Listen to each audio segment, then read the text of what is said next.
Hey guys, Sneaky Snake here, Brothers in Arms, World of Warships, and today's video we're going to take a look at a replay sent in by TheSailingRobin playing in the Tier 8 American light cruiser, the USS Cleveland. He's playing by himself, and it is some domination here on the map Tierra del Fuego, or Land of Fire. So, if you're a follower of TheSailingRobin's channel, he did this replay commentary a few days ago. And the game that you're going to see here is an absolute masterclass, and not just the Cleveland, but American cruisers in general, and how to take advantage of them. And he wanted me to do a commentary on it as well. And I'm sure you guys are aware, we're, friends with him. We, feature his content from time to time, and I know that we just featured a replay of his in the Atlanta last week. However, this is the kind of game that I just really couldn't say no to. So, with that being the case, we're going to take a look at this amazing game, and it's also all the more impressive where there's no way that he has a 19-point captain. He doesn't have superintendent, so he only has 2 radars and 2 hydros, and he's also on a stock hull Cleveland with only 30,600 HP, so it makes this performance all the more impressive. Now, on the map Land of Fire, a really good place to go is to the 8, 9, and 10 line if you're in American light and heavy cruisers, because you have the shell arcs to be able to sit behind all the islands that are over here, still get within decent radar range of the sea cap, and be able to provide that, that forward support where you're lobbing shells over islands, starting lots of fires, and using your good DPM to be able to, wreak havoc on the enemy fleet. And the Cleveland, now that it's moved to Tier 8, has quite a few tools to be able to help it do so. You have access, of course, as you can see, to both radar and hydroacoustic, so you can get close to the caps and not really worry too much about torpedoes, and conversely use your great radar to be able to, get all those enemy Lola boats up and spotted. However, the Cleveland's big claim to fame now that it's here at Tier 8 is, well, take a look at the reload. When Robin shoots, it's 6.5 seconds before Adrenaline Rush is factored in.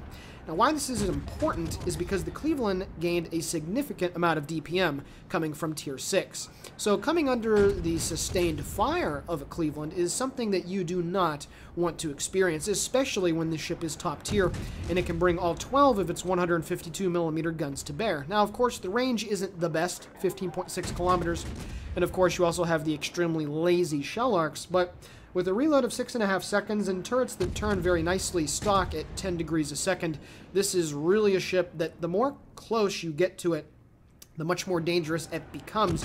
And you can see here that the armor-piercing shot, even at about 10 kilometers, is still plenty good enough to be able to penetrate lightly armored cruisers as he gets a double citadel and change on the enemy Indianapolis. And then the next salvo going down range, right as he gets undetected, he manages to dunk in 7 shells and picks up the first blood, killing off that premium Tier 7 American heavy cruiser.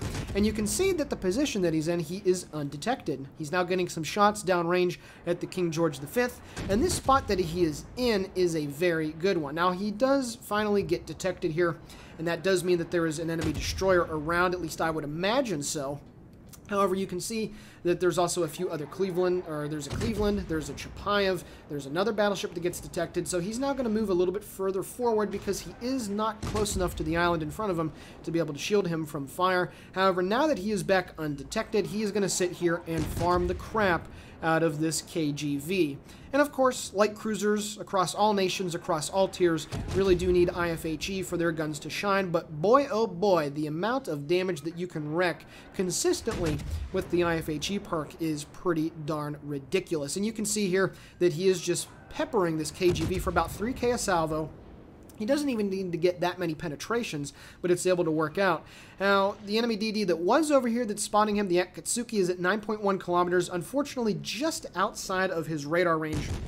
So hopefully he might try to scoot forward here and get that guy lit up, but we're going to see. It's very frustrating as a radar cruiser when there are ships that are just a kilometer or less outside of your radar range and you're just not able to catch up to them or get, line of sight.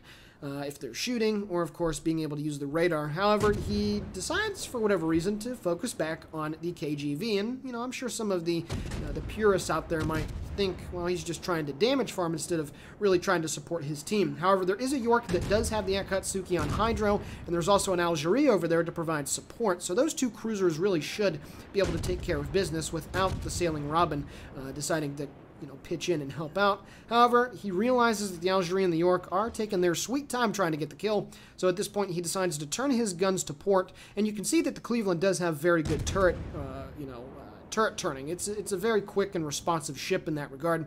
However, he decides that he's going to help out now because these guys are taking absolutely forever. The Akatsuki gets hit down to about 2,000 hit points, and with the front guns, he is able to put him down to 1,380, and then there we go. He picks up the double strike as his fire also burned down the King George V, and now he's swinging his guns back to starboard to get some shots on the enemy Gaeta here, that Tier 6 German destroyer. And unfortunately for him, he is well within the Cleveland's radar range, and also unfortunately for him, I don't think he realizes that the Sailing Robin is right here. His engines are knocked out, so all Robin has to do is get a couple of good salvos on target, and he will get the kill. 3,500 with 5 penetrations on the first shot. The rear turrets get the shells out, put him on 800, and then he picks up already his 4th frag of the game, and we're not even 6 minutes in, and he has lost only but a fraction of his hit points. The chappie does have an angle on him, however, all he has to do is move forward just a little bit, and he's going to be in a good position here to be able to continue to lob shells after shells after shells over the island, this time downrange, at the premium Tier 8 Italian BB, the Roma. So, quite frankly, this is positioning out of 10, and it's a joy to watch because, sometimes the American cruisers come under flack. Sometimes people get really, they get really upset at their friendly American cruisers that are in game because sometimes people think that, them sitting behind islands and maybe not being as far up forward as they should be, or maybe not providing the best use of their radar, sometimes it draws the ire of the team quite a bit. But these ships, it's not necessarily that they're that fragile. The Cleveland, the Baltimore, the Des Moines, they do have decent armor. In the Des Moines case, yes, the Citadel is pretty large, but they do have decent belt armor. I mean, you're not going to be consistently bouncing battleship shells, but you can get yourself into angles where at least cruiser AP is going to be downright ineffective against you. But, these forward positions, it does take a special breed of player to be able to make use of them consistently. And of course, we all know that the Sailing Robin is an absolute boss at this game, so he has taken full advantage of these islands over here, and he just continues to lob shells over at the Roma. Now, unfortunately, the Roma does have very good deck armor, but he does manage to get a double fire there in the superstructure and on the bow. And it appears the Roma did not let that burn. He did use his repair, so hopefully Robin here is going to be able to get some more fires on this guy before he gets around the island. But yeah, you can see here, he's been sitting in this spot for about a minute, completely undetected, just lobbing 12 shells every 6.5 seconds. And, this is, yes, it's damage farming, but this is what you need to do in your American cruisers in general. This is the kind of playstyle. The Buffalo might be, a little bit of an exception at the high tiers, and maybe so with the Phoenix and the Omaha, but getting into those good habits early on is only going to help you when you get to the Dallas and the Helena, however it's pronunciated, and then all the other cruisers up on the rest of the line.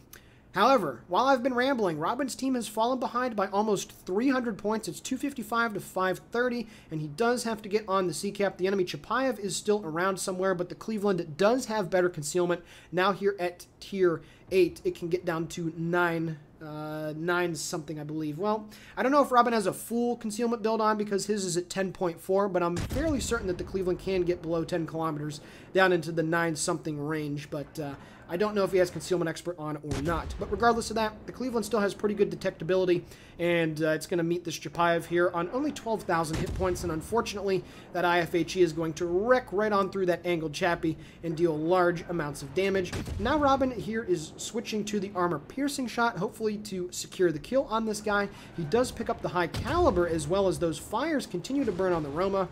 And then the next salvo going downrange should finish off this Tier 8 Soviet light cruiser, which he does. He picks up the Kraken Unleashed at 143,000 points of damage. Now he's swinging his guns once more to port to get more shots downrange at the enemy Roma. His team has 6 ships. The enemy team only has 5. So, even though they're down by over 300 points now, they have the advantage here, because they have a lot of ships over on the east side that are still pretty healthy, and he's going to be able to move over towards the B cap and get that for his team. The next salvo going downrange, will it be enough to finish off the Roma? We shall see here. He picks up the Witherer and then the Arsonist as he gets his 6th frag of the game, and he also has 6 medals to show for it as well. 154,000 points of damage, and there's still more than 10 minutes left in this game. He has literally carried his team to victory, at least on the 8, 9, and 10 line, doing the vast majority of all of the damage done to every single enemy ship that came over there. And he only lost 7,000 hit points for it. So, yeah, that was pretty freaking fantastic. And then, of course, to boot, he gets the solo base cap, and now he's going to move over towards the B cap. The enemy team has a Southern Dragon, an Atlanta, and a Fuso.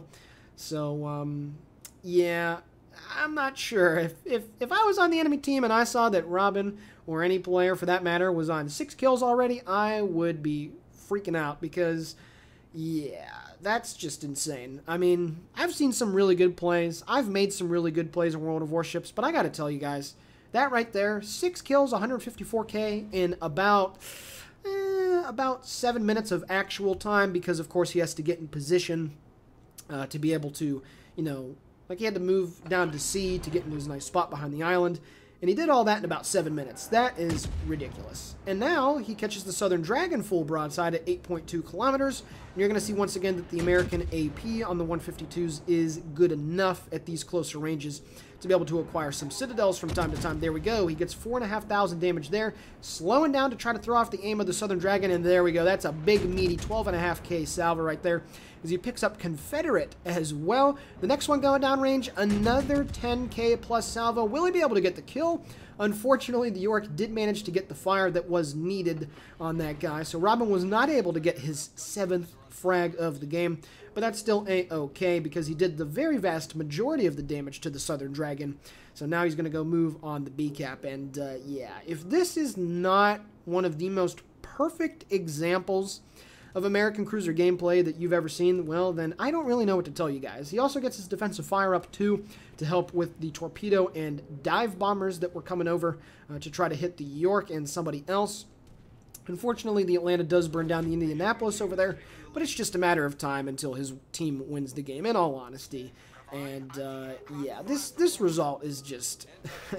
I mean, we all know he's a great player. We all do. And if I'm kissing ass, well, so be it, because, you know, he sends us replays every now and then, and we love featuring him, and this stuff is just, it's absurd. I mean, we all know that all of us at BIA are good players, but this kind of stuff, he literally does this all the time. Like, I am not joking.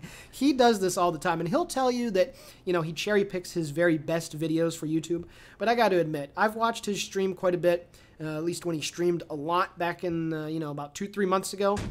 I've watched his stream for hours on end before, and it almost feels like every game that he has is something like this. And I'm sure I'm speaking a bit in hyperbole, forgive me, but this is just, it's so great to watch. And yeah, this is just downright ridiculous what he's been able to do. But that's the Sailing Robin for you. There's a reason why he's a top 10 player in the world at this game. So he makes me look like a little child sometimes.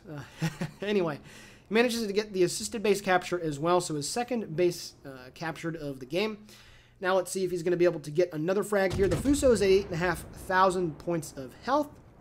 He's at 12 kilometers, but Robin certainly knows how far to lead, and he will be landing some good salvos here on target. He does get the fire on the rear part, the superstructure, it appears. Actually, a double fire. The Fuso, of course, is going to immediately use his damage control. However... Fuso, shoot AP, buddy. You really shouldn't be using the high explosive. If you played British BBs and you forgot to hit the 2 key, fair enough. But, yeah, you really should not be using HE in a Fuso. It does have 12 guns, but the AP is so much better. Hopefully, Robin will be able to get kill number 7 here at this point. The Fuso is burning again on the back part. However, Robin does manage to get a fire on the front. At 48 hit points, he does burn him out, and he picks up his 7th frag of the game. And now all that's left is the enemy Atlanta. However, before he tries to go after and secure that kill, he is, of course, going to get on the A-cap. There's still 5 minutes and 49 seconds left, so once he gets the A-cap, his team is still going to win on points, even if they don't kill the Atlanta outright. But it doesn't matter at this point. And another enemy ship sent to the bottom of the sea. 7 frags out of 10 so far. Absolutely insane. And, yeah.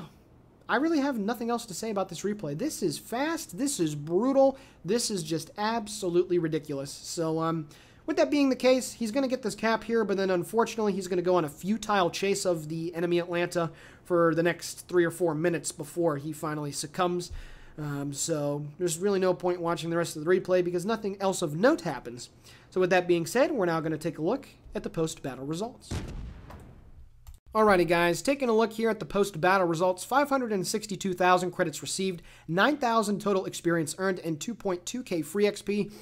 Oh boy, look at the list of medals there. Let's see if I get it right. Witherer, Arsonist, Confederate, Double Strike, Kraken, First Blood, and High Caliber. A nice 7-piece right there.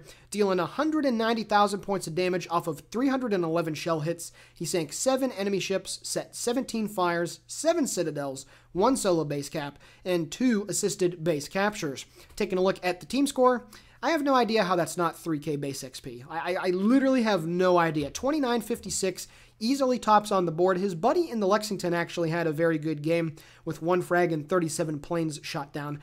But yeah, I really have no idea how that was not 3k base. But regardless of that, Robin still clearly the MVP of this match. Taking a look at the detailed report, 128k dealt with the main batteries and just over 60,000 dealt with the fires. So he did barely get the Witherer there, but that is a-okay because he still got it. He also managed 116 of his team's 180 capture points and 7 out of 91 for defense, so he clearly did some work in this game. And I really hope you guys enjoyed watching this replay. Now, of course, we're not going to try to oversaturate our channel with his stuff because at the end of the day, the community replays on Saturdays are usually reserved, for you guys watching. However, the patch just hit and I had a few replays on backlog from you guys that I was going to try to get recorded, but I kind of forgot about it. And then unfortunately the patch hit, so I wasn't able to use some of those replays. I had this one already as an MP4 file, so that's why you're watching this. But again, everybody loves the Sailing Robin, so I'm sure this did not upset you guys in any way, shape, or form. Anyway, with that being said, it's your boy, the Sneaky Snake here for BIA World of Warships signing off. Please consider giving it a like, commenting on it, anything that you want to do to help support us and our YouTube channel. It's always appreciated. We love making these videos for you guys, and have a fantastic day.